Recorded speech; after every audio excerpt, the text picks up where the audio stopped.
And we're live. Welcome back, everybody, to a new episode of the Wheelie Podcast. I'm your host, Mike Atoll, and I'm joined again by Lectric Seth Weintraub. How's it going, Seth? I'm good. Awesome. And we have a bunch of new stories, a lot of different e-bikes to talk about. We've got new models from Lectric. That's going to be their XP Trike2. We've got the Aventure M from Aventon. We're going to talk about some recalls that have come up, an interesting new wireless e-bike charger, and I'll wait to tell you where it's located. You can guess on that. We're going to talk about the Amish getting into e-bikes, or actually getting even further into e-bikes because they've been there for a little while, believe it or not. And then we're going to finish it up with a couple of interesting electric motorcycle stories from Honda's new extra super duper affordable model that seems to be coming out, and LiveWire is looking at going in that affordable direction. But where are we going to start it off with this week, Seth? All right, Lectric's XP Trike2 launched as the affordable new electric trike every senior needs. This one is exciting for me. I'm not a senior, but like trikes are for everybody. I know that, the vast majority of the market are people that feel, more stable on a three-wheeler, but I think the XP Trike 2 here is really for a lot of people, and I'm very excited to see the updates. This takes what was the best-selling trike in the US, the original XP Trike, and it just makes it even better. So a bunch of upgrades. Now we've got suspension. So it's got I believe it's 50 millimeters of travel suspension fork up front. It's got a new frame, similar in style more or less, but a new frame setup. And we've got the same 20-inch wheels, but it's designed to feel more stable. It's still got the same motor setup, so it's on a jack shaft. It's technically a hub motor, but it's not in the hub of a wheel. It's set up behind the bottom bracket there. So it functions a little bit more like a mid-drive, goes through a diff in the back there. And then several other updates here. We've got two different models now. Before it was only a 500 watts, and now we've got an option for a 500 or a 750 watt. We've got a torque sensor, so really nice pedaling there. We've got a bigger long-range battery. I think the longer battery only comes on the 750 watt model. So, if you don't need that extra range, if you're good with the stock battery, then the $1,499 500 watt model is probably going to be enough for you. But if you really want to have that extra range, want to have that extra power, then that 750 watt model, I think it's $300 more. So I think it's $1,799 is going to look pretty nice. I think for most people, unless you've got really big hills to deal with, you're probably going to be fine with the 500 watt. Now they did bump up the launch of this by about a month. They had not sent out any review bikes to anybody, which is why with the video here, it's a lot of B-roll and stock footage. By the way, where were you for this? This looks like USC campus in Los Angeles. The background there's in Tel Aviv, actually. So that right there. Yeah, yep. This? Oh, interesting. No, not that. That's stock footage. Yeah. Behind me is Tel Aviv. Gotcha. They might have filmed it somewhere in Southern California there. But yeah, because they moved that launch up, no one had the bikes yet. So this is just me talking about what we're going to be seeing from these. I think they're just starting now to send out the review bikes. So with any luck, about a week from now, I'll be riding my first XP Trike 2, and we'll be excited to bring you guys that review as soon as possible. Generally, I've got the reviews on the days these things come out, but because they moved the launch up by a month, nobody had a review when it came out, so everyone's just like doing news videos like this one I did here with the little bit of stock footage they gave us. But even so, even without riding this thing, I can already tell you that this is basically the best bang for your buck you're going to see in an adult electric trike. That's kind of Lectric's, DNA is to do extreme value. And that's what they've done here again, to get the type of components you've got here, which again, not super high end, but not bargain basement stuff either, to get, the battery capacity, especially with that long range battery, the power, the hydraulic brakes, the torque sensor, the color display. The list just goes on and on. For $1,499 is crazy. And then on top of that, folding. No, I don't think most people are going to fold this, but if you did need to, you could do it. Like there's just so much value in here. I have seen a couple of trikes cheaper than this. Buzz just came out with one that we covered a couple of days ago for $100 less, but you give up a lot of stuff to get there. I think Viribus has a cheaper trike, but also like it doesn't hold a candle to what Lectric gives us here. So it's the amount that they were able to stuff into this thing for under $1,500 is incredible. And like with every Lectric launch, like I just have to take my hat off to them. They've done a great job. I can't imagine how thin the margins must be to deliver such an impressive amount of features there. And so I'm just super excited to get on this thing. Like I said, hopefully next week it'll be arriving, and then we'll get a review out for you guys as quickly as possible. What do you think of the update here with the XP Trike2, Seth? So typical Lectric, they just keep iterating, keep getting, moving the specs up, higher quality. This is what you want to see from a bike manufacturer. Like they're not just sitting on their last success. They're constantly trying to make things better, and they seem like they're impossible to beat. They're pretty much destroying the low end market, not the low end, the affordable bike market. Like, what other trike are you going to buy? Like, there's a few that, as you mentioned, that cost less, but they're not even close spec wise. There's probably a ton that cost more that aren't even as spec'd out as this. So if you're watching, I'm freeze framing on the unboxing of the previous trike, right? Yeah. I would imagine that this one, the 2, is going to be similar. I think the folding mechanism is maybe more about shipping than it is about convenience, because obviously trikes aren't going to fold all the way, and they're not, but it does create a small package. You could put this in the back of a SUV pretty easily.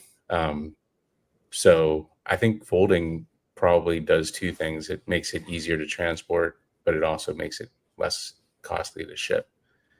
And yeah, I think you're absolutely right. It's a great innovation there as well. So yeah, I'm just really bullish on this. I'm always like shopping around like older folks in my life.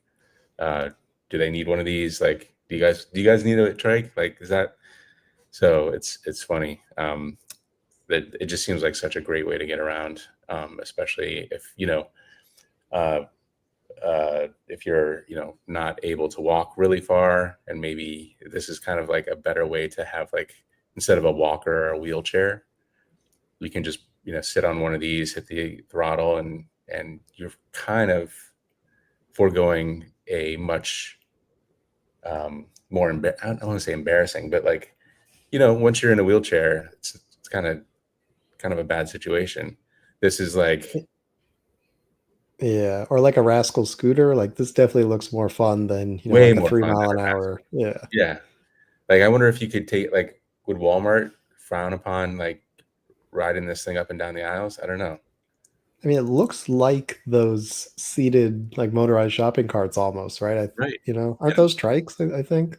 I feel like they are. And if they had a basket in the back, which this thing, obviously can have, like, this would be much better.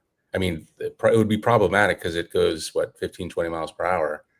And, there'd be some damage in Walmart, I'm sure. But it just seems like such a much better way to get around. A less not embarrassing. I don't want to say embarrassing, but, stigmatizing. Stigmatized. Yeah, there you Yeah. Form of transportation. So, I love this. Like, I imagine in 20, 30 years, my legs aren't going to be great. And I would love to be able to jump on one of these rather than, one of the the typical mobility solutions. So, yeah, I see this as a really, really nice solution for a lot of people. Yeah, and imagine what the like mobility landscape's going to look like by the time you actually need something like this. There's going to be some Right. crazy options. Right. Yeah. AI steering, Lay flat bed in the back, just take a nap while you're going to Target. Yep. Sign me up. Yep. Sign me up. All right. Let's move on here. Aventon launches Aventure M, a mid-drive fat tire e-bike with auto shifting. Yeah, Aventon has done a great job of going up market, which is interesting because Rad Power Bikes tried to go up market like 4 or 5 years ago almost, and it did not work very well. So this would be an interesting analysis of how Aventon's managed to do it. And I think part of it's that they didn't, get rid of their lower price stuff as well. But this is definitely one of their nicer bikes that they've made so far.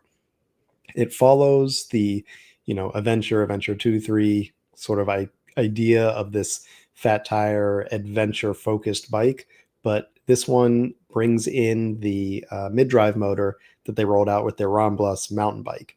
So it combines the advantages you get with that torque sensor based Aventon mid-drive motor, which I think has about 100 newton meters of torque, so very, very powerful.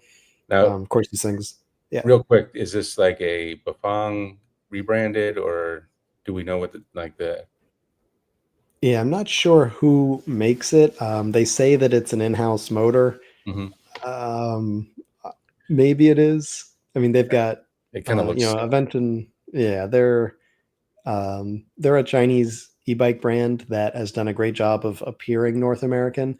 So they've got very strong ties with a lot of factories, and maybe they were able to develop something in-house, but Mhm. this could have been more of a partnership kind of thing. I'm not really sure, but I don't think it's just a rebranded Bafang or something like that. Okay. It is fairly unique to them, and it looks pretty impressive, especially with that 100 newton meters of torque. Like this is not one of these weak mid drive motors. This thing is going to climb, especially when you drop that into a lower gear.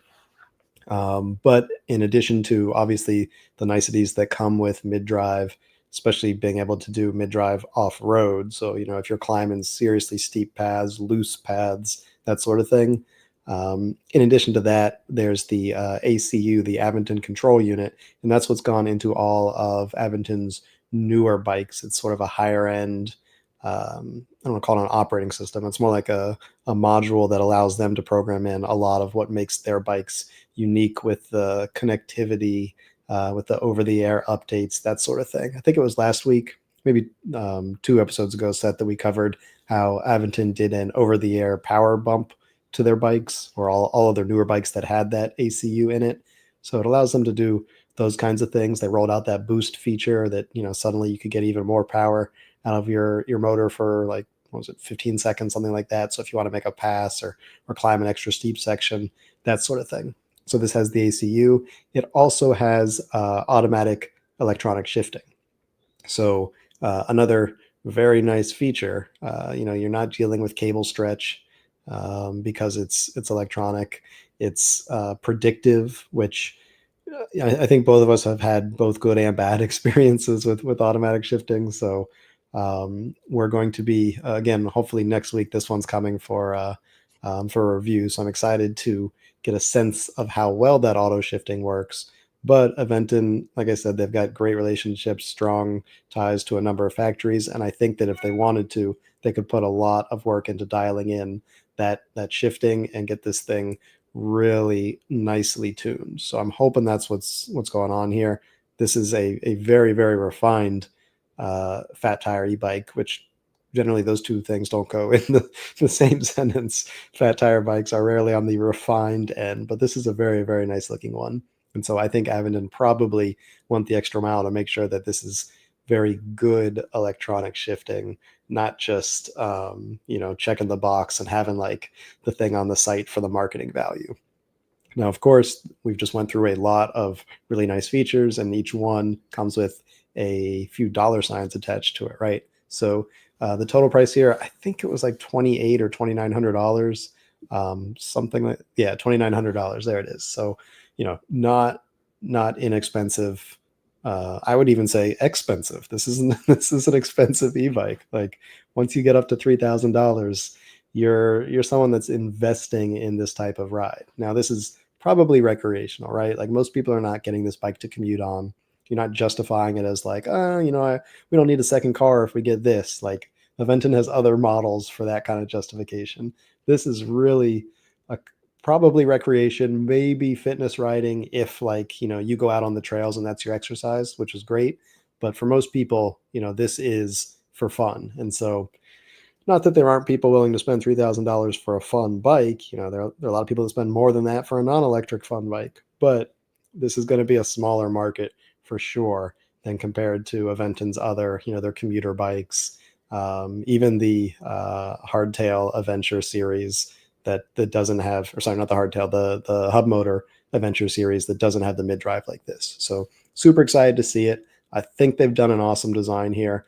I, I don't I don't know if I'm surprised by the price. Like I guess I am a little surprised because we're not used to seeing Aventons this expensive, but there's a lot that went into this thing. And so like I'm not totally shocked that it got that high. Personally, I probably could have done without the electronic shifting. I don't know. Seth, yeah, it seems like you probably could have saved a few bucks there. What do you think? Yeah. So you mentioned the good and bad experiences with electric shifting. Mine has almost entirely been on the negative side, but like it's, there's some niceness to it. I guess maybe I'm a little bit of a control freak, so that's, I have very specific wants and desires, and the bike technology hasn't really caught up to my taste. That said, I've seen Aventon a lot more in bike shops. So I wonder if this is kind of a request from the bike shops where they need kind of like a high margin bike where they can make some money on these things. And, bike shops are great at selling higher end bikes. So I wonder if that, this bike class is something that is coming from their bike shop or their retail, I guess they're not customers, but they're partners, because it's hard to make a profit on $1,000 e-bike. There's the shipping and the putting it together and all the other stuff that a bike shop must do. So Right. I kind of feel like that might be something here. Also, I thought it was interesting. It's a 36 volt system instead of a 48 volt system. That to me just kind of stuck out a little bit, especially for a fat tire e-bike. Usually that's you need a lot of volts for that one. So that was a little bit surprising. I'm sure the controller will be, I'm sure Aventon figured out how to put, 100 newton meters of force is plenty. Overall, I think it makes sense for a small number of people. I think it's going to be a great addition to their line, and they can kind of have a flagship bike. I think that's a good idea as well. Yeah, absolutely. So I'm kind of wondering if, like, when you bring up the automatic shifting, if when automatic shifting for cars came out, people were like, yeah, that stuff is so annoying. It doesn't know when I want to shift. And then, like, it kind of got better and better over time. And now it's basically standard, which is ironic because, like, standard generally means manual shifting. But Right. even still, like there are times I borrow my parents' minivan. And like if I step on it and it's like, I'm gonna need you to downshift right now. I don't know what you are doing. Get your head in the game, van.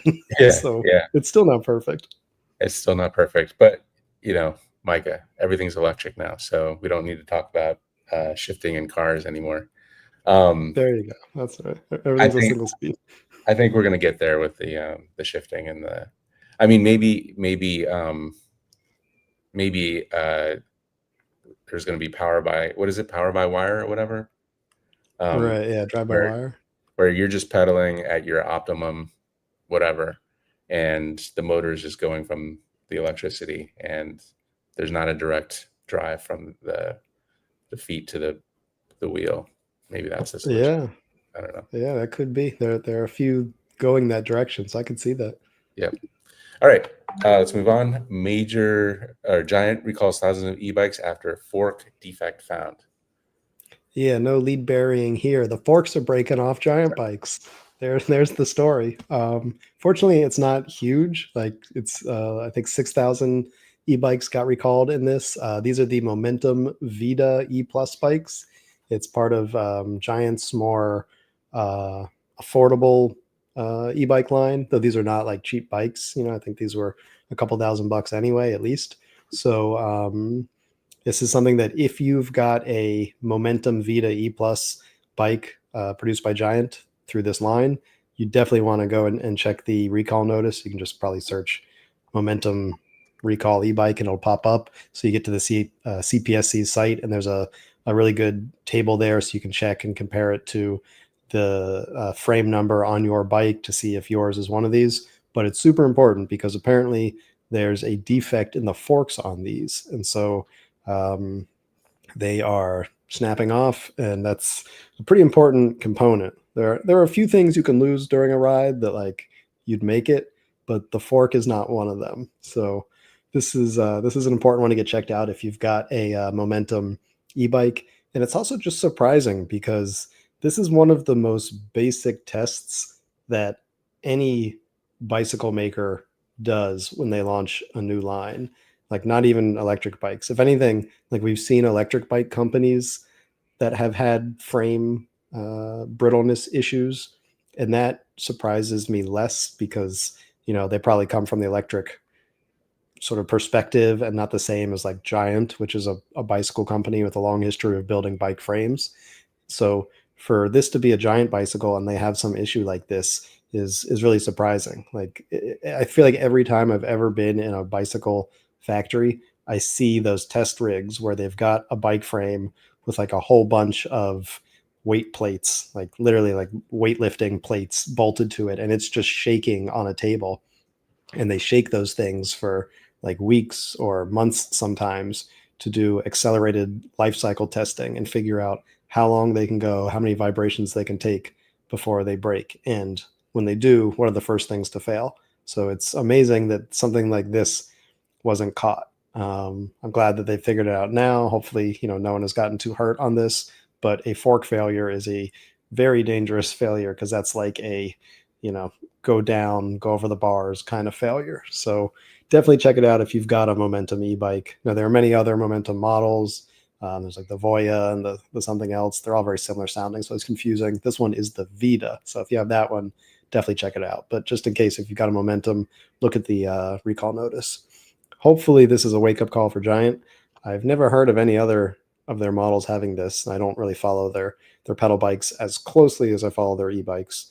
But I will say that this is just like, this is a serious shame from what should be such a big, well-experienced bike company. I don't know. agree. Am I shaming them too much? No, I think especially for a hard fork, like that's not rocket science, man. Like we've been doing this a while. Yeah, this is not new technology. This is not. I mean, obviously they were probably trying to cut costs and do, I don't know, who knows what. Maybe there was something wrong with the shop or whatever.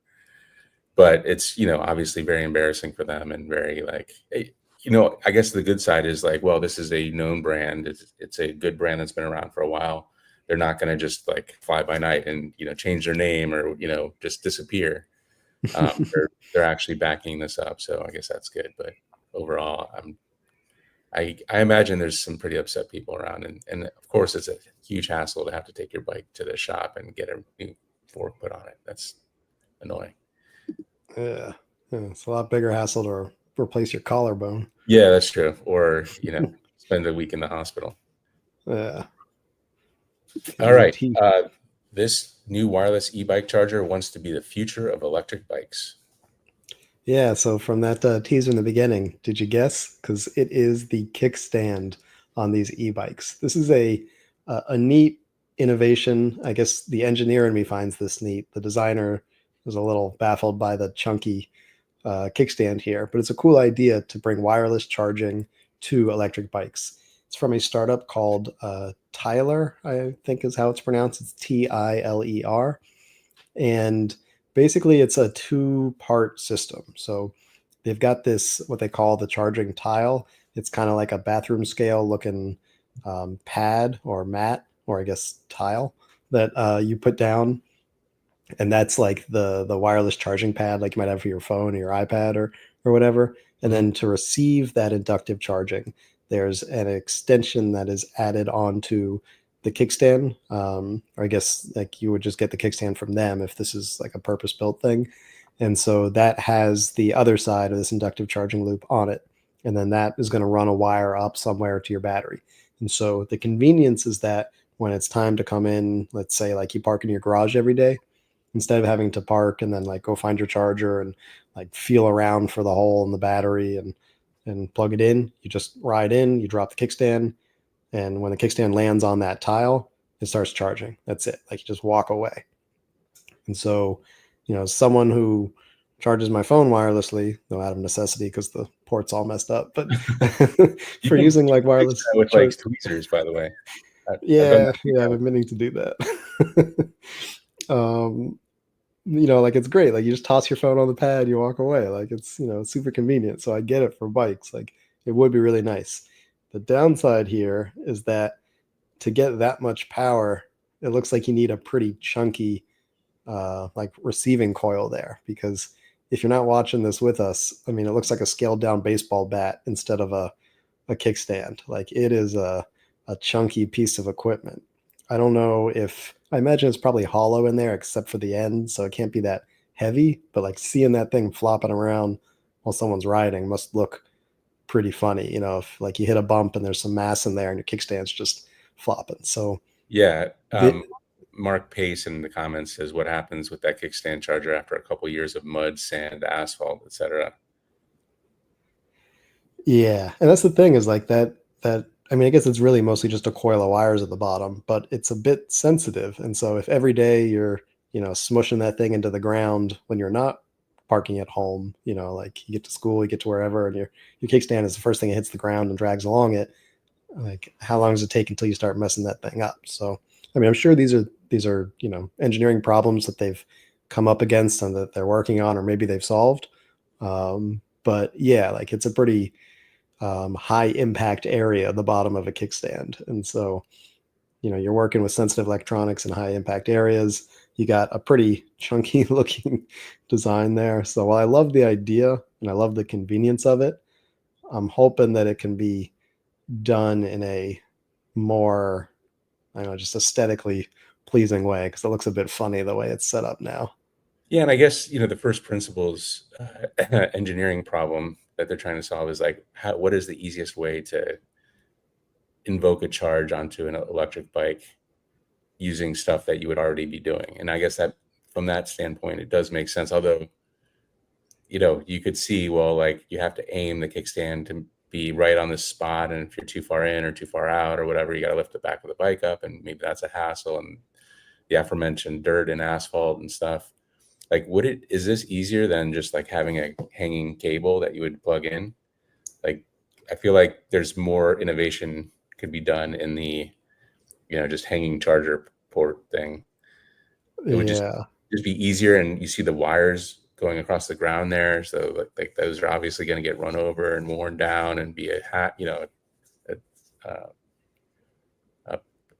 hazard, perhaps. I don't know. So I get it. Like, this is something you're doing anyway. It's a good idea. It's a good thought experiment, I would say. But I don't know that this is going to end up being the way we do things. What I would like to see is like, all right, let's standardize charging. One. B, let's make a hanging charger. Like, that would be super easy. Or just like, let's look at other ways to make charging easier and usable across the board. So, thought experiment, moving the industry forward. Not sure. I think it's Yeah. on the former side. So now that you mention it, I have seen once or twice e-bikes that come with chargers that they look designed to be wall mounted. Like they've actually put some effort into making a nice charger. It feels a little more like they're, at least design wise, they're copying sort of like a garage level 2 charger. It's got like bigger LED lights. You can see from a distance whether it's charging. It's obviously meant to be wall mounted, that sort of thing. Like still has a little, like barrel plug or whatever at the end, but they're moving in the direction of a nicer garage wall mounted solution, kind of like what you're suggesting. So it seems like there are a few companies very slowly going that way. But I think they were Yeah, some of the nicer bikes. yeah, and some of the city bikes, the city electric bikes have like this thing where you just pop the bike into the rack, And because, it's just one type of bike, they've made a charging system that's very easy to put in. If they standardize that for, let the patents go out or whatever, and then cities could put in these charging racks for anybody, or this could be like standardization is like kind of the key here. And it's frustrating that we're coming up with all these like ideas when city bikes have a system that works really well, and you just you put your bike in, it locks, it does all the things. The solution is out there already. It's just frustrating that it can't be standardized and scaled. Yeah, you just need like you ever see on the front of helicopters how they'll have the aerial refueling, like boom. I guess the boom is on the Yeah. other plane, but it's that like post that comes out. Yep. That's what you need on a bike. There's like a unicorn horn that like plugs itself into the receptacle on the wall. That would be cool. Maybe if some of these Chinese EV companies that are doing the robotic arm charging can like downscale that to be a bike charger, that would be helpful as well. Lots of options there, but I don't know where this is going to end up. On the other side of the high technology spectrum, we have more Amish than ever are switching to electric bikes. And I want to say, before we go too far, my son had a summer camp in Woodward, Pennsylvania, which is in the middle of Amish country. And I've never seen so many electric bikes anywhere in my whole life than the Amish in Pennsylvania. Wow. Yeah. So there we've got some verification here. I'm not making this up. Like this is a thing that Amish are actually getting really into e-bikes. It's very hard to find a picture of them on e-bikes. If I'd known, I would have had you take some pictures, because like I was scraping the barrel for royalty-free images of Amish on bikes. And I couldn't find any e-bikes. It used to be that these standing scooters were very popular in the Amish communities. That's what we're seeing here. But to give some background here on how this came about, this e-bike wave. First of all, I've learned a lot of Amish like facts while covering this. It turns out that it's not that there's sort of one Amish doctrine, that they all kind of follow. Each Amish church, like there's sort of like these parishes, creates their own set of rules for their community. And so it totally depends on how strict or how they want to live their life, and how they want to sort of define their cultural connection to technology and the outside world. And a lot of their rules are not based on just being anti-technology, but rather their foundation is in not being dependent upon the outside world. And so electric bikes have interestingly been integrated into a lot of Amish communities, because with the ability to do solar charging, they are not reliant on anybody but themselves to keep them running. So here we're looking at a charging station that was built in Amish country. This is set up by an e-bike shop near there, by a guy named, I forget his oh shoot, what was his name? It's in Holmes County, that I can tell you. I think it's Holmes e-bikes if you want to look it up. But I spoke to him about this really cool story. He set up this solar charging e-bike station, and now there are many of these, so that Amish can like roll up, charge by solar, and keep their bikes moving. You'll notice all the bikes here, for one, they're either white or black, and two, they all have like massive panniers or trailers, because these are very much like working bikes. Like they're not going out there to just like put in their 20 miles of exercise, or have a pleasure ride. Like these are the e-bike equivalent of a horse and buggy kind of thing. And so for a lot of the Amish, this is how they get around now. It's totally sustainable within their community, not like climate sustainable, but for them it's self-sustaining, and that they're not reliant on anybody else.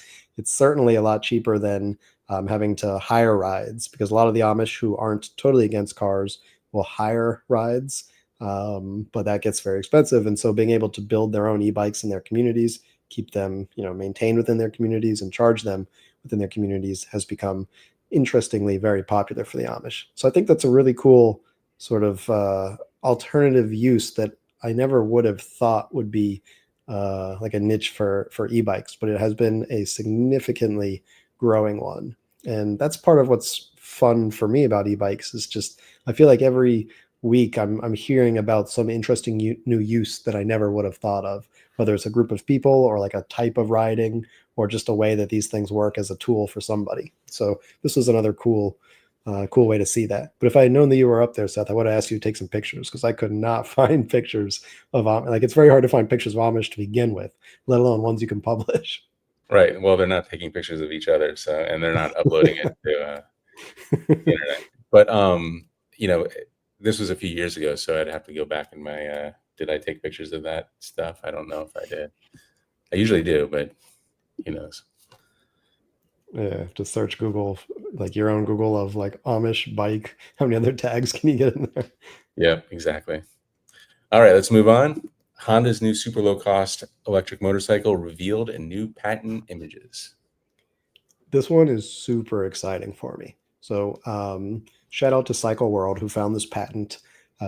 This is a Honda patent for a new small format electric motorcycle.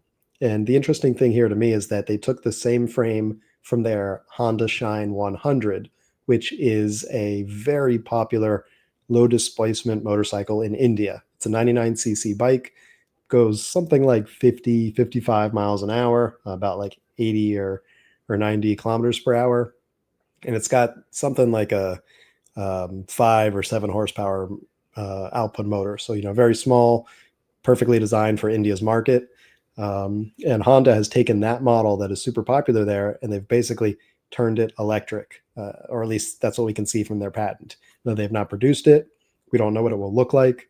That image, I had AI sort of take the design patent diagrams, and I asked it to like put panels on it in a way that Honda might do it. So what we're looking at is what could be, the appearance of this bike. But the most exciting thing for me is that this is not like a general patent, right? Like we've seen things from Honda where they're kind of patenting the idea of two wheels with batteries in between them. This one, like they've done all the design. We can see it's all laid out. This looks ready to produce. At this point, like, whether or not it goes to production is more of a business decision than anything, but the engineering is done here. And so, if they're going to roll this bike out, it looks like it's ready to go. It also looks like it's built around their swappable battery standard that they're trying to present as like an alternative to Gogoro and some of the others.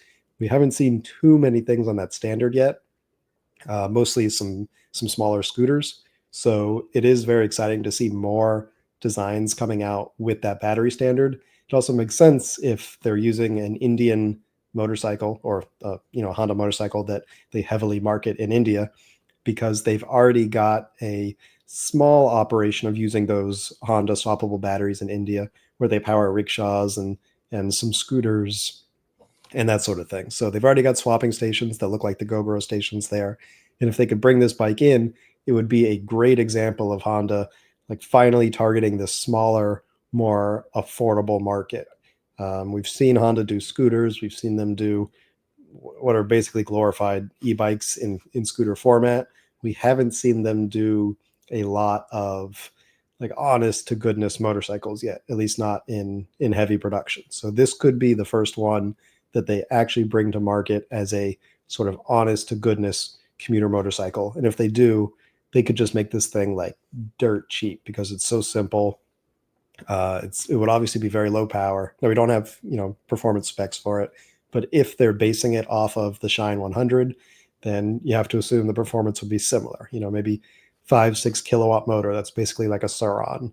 50-55 mile an hour top speed. Again, like sort of Suron class, but built by the world's largest motorcycle maker, supported by Honda's network of motorcycle shops and servicing, warranty from a massive company. It would totally change the game compared to, all these teens riding Surons, that sort of thing. Now, again, this is, probably meant more for developing countries, not the US, but it wouldn't take that much to homologate it for the US. And the fact that we already see so many young riders moving around on Suron type bikes. I mean, this thing would be a lot more comfortable than a Suron. Like those are dirt bikes. This is a bike that's meant to commute on. So I see this as super exciting. And I really hope that the big wigs and the boardrooms at Honda give this thing the green light, because I would love to see it come to production. Yeah, and scale is the key here, right? Like they make what, hundreds of thousands, millions of these for the Indian market, maybe something slightly different for other Asian markets, but the idea would be like these things could just scale like incredibly, and it sounds like they already have the parts planned out, and they look similar to maybe there's some parts on the gas bikes that they can use, the suspension, the wheels. So a lot of the parts can be repurposed from already like big scaled production. Excuse me. Yeah, So absolutely. I mean, this lots is of like use. half of an already production, like an already produced bike. Right.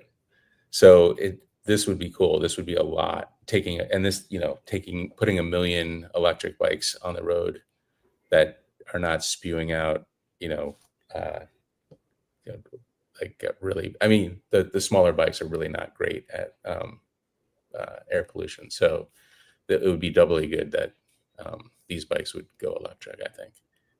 Absolutely. Absolutely. Yeah. And a lot of these, I mean, like you've been to India, you know what it looks like in these intersections, what it smells like. Yeah, it's hard to breathe sometimes. All right, last story before we go to the comments. If you have a comment, please put it in now. So I see there's quite a few people in there already, but we'll get those after the story. LiveWire gives surprise unveil of 2 smaller, lower cost electric motorcycles. Yeah, this one, so LiveWire did me dirty on this because while they were unveiling this, I was typing out and I had just posted this long analysis article on how Harley Davidson had originally designed this awesome little electric moped, and then they never produced it, and LiveWire never picked it up. And it was like, what a blown opportunity that they never targeted the smaller end of the market, and LiveWire was still doing only the big, powerful, flagship bikes. And like as I'm hitting post, they release this, which is 2 new LiveWire prototypes. Um, Technically they're prototypes, but like they look fully, formed, ready to go. And LiveWire rolled these out saying that these are 2 models that we're working on developing and we want feedback. That's why we're showing you these early. This is not a product launch, but these are in the works. Both of these are what seem like kind of 125cc equivalent bikes. I believe they've got 12-inch wheels there, so kind of a Honda Grom sized bike. For motorcycles, it's different. It's like cars where the inch size is the rim, not the diameter of the tire, where it is in bicycles. So this would be more equivalent to something like a 20-inch bicycle tire for understanding there. And so these are very small, probably much, much more affordable motorcycles than the $17,000 flagship bikes we're used to seeing from LiveWire. There are 2 models, like I said. One is designed for street, one is designed for trail. The fact that they're very similar, it's largely, it seems like probably suspension and tires, and body panels are the difference. But the fact that they're building one for street shows that they're obviously intending for this to be street legal, which is a big difference between, like, if you look at Zero, who also rolled out some smaller, more affordable electric motorcycles recently, but those were basically targeting the Sur-Ron market, not street legal in the US. So the fact that LiveWire is like from the outset going street legal with these, or at least with the street version and maybe the trail version, is great because it means they're targeting commuters. These are not just fun toys for, messing around if you got a few acres in your backyard kind of thing. They're positioning these for commuters. Now, of course, the real kicker is going to be the price. It's great to have a cool looking sort of mini motorcycle. A lot of people like the Honda Groms, which really brought the idea of mini motorcycles to the forefront, at least in modern times. Sells pretty well, and so this would basically be an electric competitor. But the question is, how much are these going to cost, right? Because you can get like I think it's the Navi from Honda for like under $2,000 or something. So obviously these electrics are going to cost more than that. But if these are $10,000, they're going to be dead on arrival. If you can get a 50 mile an hour electric mini moto for 5,000, 6,000, I think some people may start being interested. Of course, you can still find electric scooters for less than that, but I think these are targeting the kind of people that don't want an electric scooter. They want to feel like they're on a motorcycle. even if it is a smaller format urban motorcycle like this. But they're going after that crowd, it seems like. And for me, I'm super excited. Like this could not have come sooner. Like I said, I was literally begging LiveWire to do something like this while they were doing it, which made me look pretty silly with the timing, but that's fine. I will happily look silly if it means LiveWire brings these things to market. Now I just want to know how much they're going to cost and when they're going to arrive. What do you think, Seth? Mini motos?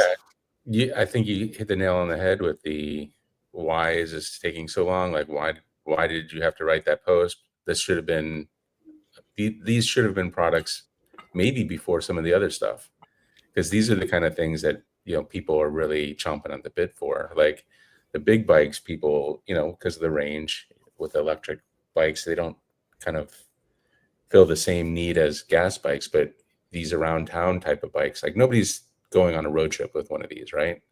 Of course, So, yeah. so the electric form factor makes a whole lot more sense. Um, I think from a product planning standpoint, perhaps they should have went with this bike first, or kind of focused on these kind of bikes where they could also get the numbers up. So, I'm better late than never, I guess I would say, right? Yeah, that's a good way to look at it. And then, these kind of almost feel like they, might have been, sold off to the e-bike brand. What is that called again? I'm spacing on that. Serial One, Serial. yes. Yeah. So Serial it One is its own, right. like, they've got their own problems now. It seems like they've come back after having a bit of a hiatus, but yeah. I think Yeah. these are a little above Serial One's pay grade. Yeah. But so, going forward, like, what are the price points on these going to be? Like, there's obviously Surons are very illegal. These are going to be more legal. They're going to be homologated. So they're going to be able to grab that market. But if they come in at like $15,000 for these things, or $10,000 even for these things, nobody's going to buy them. So they need to come in, I would say probably 6,000 tops, and hopefully more like 4,000. I mean, what do you think for pricing? Yeah, I can't see them being any less than 4,000, because they still have to support these things, and Right. that's not cheap on the back end. Uh, I also would be surprised to see them come in at less than six, but Yeah. hopefully six, maybe six and a half. And then the issue becomes selling people on the value, and it's more than just the bike. It's the brand, it's the nationwide support, assuming that they use Harley dealerships for support the way you do with LiveWire. Um, like if I have a zero, then like where do I take it for a service if I need something serious? I have a LiveWire, so I know that like I can take it to my local Harley dealership. They might look at it a bit strange because I haven't Right. seen one in 4 months, but there's at least one person there trained on it. Like that's the Right. point. So that's where I think it's going to be important for these things. Um, but yeah, pricing is just that's the kicker, right? Like you can have the coolest, the most fun, the best branding, the best marketing, but if people can't afford it, none of that matters. So we'll Yeah. see where these things shake out. Yeah. It'll be good to see. All right. Let's move into comments. Michael Schmazelis. It's too soon for me, but I do see an e-trike in my hopefully distant future. Yeah, it's hard to for us that are really enjoying bikes and e-bikes to imagine, You being know on how I've trike. solved that problem though? What's that? I've solved that by just enjoying them now so that it's not a punishment later. Right. Like it's just another fun way to get around. Yeah, I mean, for me, it's like the tipping over part. Like you have to slow down for turns, and it feels like you have training wheels on. Like, that's the only, like, I go back to my childhood, and when I was like, I had training wheels on my bike, and I had to turn differently than Yeah. on a regular bike. So maybe that's my problem. I need to talk to a therapist about my biking problems, the childhood traumas, like tipping over on the. All right, he still drives a manual. Save the manual. Yeah. Um, I was recently in the Dominican Republic, and I rented a car there, and I was just and believe my girlfriend was also impressed that I still know how to drive a manual. So that was like kind of a moment for me.